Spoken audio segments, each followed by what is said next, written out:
www.congofrance.com. Vital Kamere, bonjour.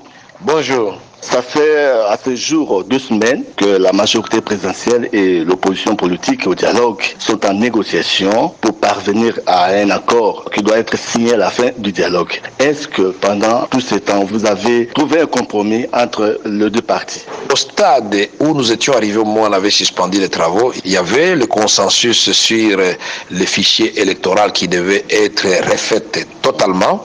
Il y avait le compromis sur la séquence des élections, c'est-à-dire la présidentielle couplée avec les législatives nationales et les provinciales.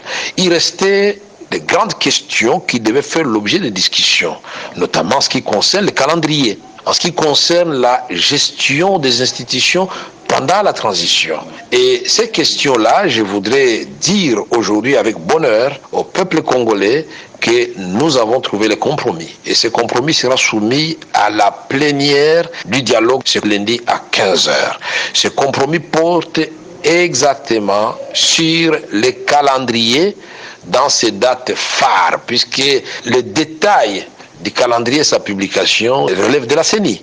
Mais nous allons communiquer le compromis en ce qui concerne la fin de l'enrôlement. Nous allons communiquer la date de la convocation des scrutins, les 3 combinés, c'est-à-dire la présidentielle, les législatives nationales et les provinciales. Bien entendu, nous allons communiquer la date de la tenue de ces 3 élections. Et conformément à la Constitution, 10 jours après, cette date sera suivie de la date de l'alternance au pouvoir, c'est-à-dire de passation de pouvoir. Nous avons aussi aujourd'hui trouvé un compromis, après des discussions sur la gestion des institutions, particulièrement les gouvernements, pendant cette période intérimaire. Et bien sûr, il y a toute une panoplie de mesures d'accompagnement. Et nous avons dit qu'en ce qui concerne les prisonniers politiques et d'opinion qui sont encore en prison, ce sont des mesures de décrispation auxquelles nous tenons et qui seront prises après le dialogue par le gouvernement qui sera mis en place. L'accord a essayé de prendre toutes les questions, mais tout en n'ayant à l'esprit que la question phare était celle de l'organisation des élections. Alors, Vital Kamere, pendant que vous étiez en négociation, la majorité présidentielle déclare avoir fait une concession majeure en cédant la primature à l'opposition politique. Alors, vous, de votre côté, de l'opposition, qu'est-ce que vous avez concédé à l'AMP qui puisse répondre vraiment à ces ententes?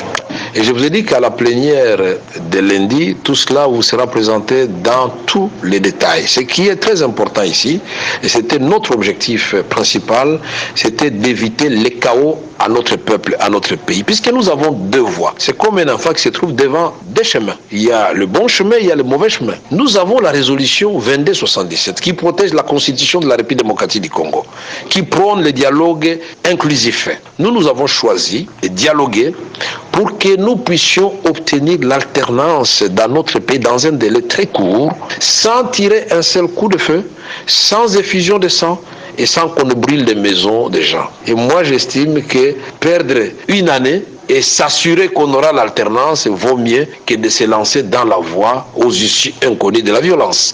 La violence n'a jamais été un projet de société.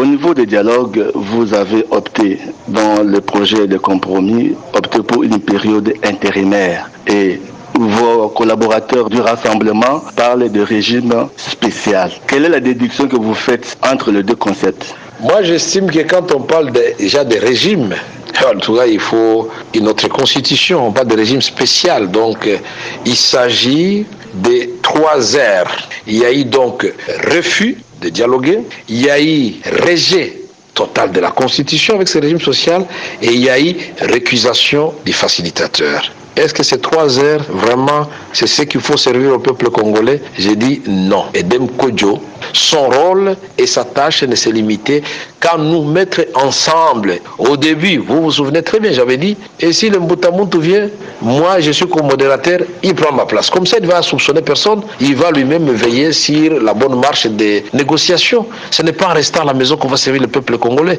Je regrette. Vital Kamere, il y a une rencontre qui est prévue à Luanda très prochainement. Est-ce que avez-vous des inquiétudes sur cette rencontre qui peut créer une nouvelle donne sur le dialogue? Non, absolument pas. parce que nous avons déjà reçu la délégation des ministres des Affaires étrangères de la SADC, mais c'était très clair, ils sont venus pour nous encourager, ils disent, vous, là, nous vous félicitons.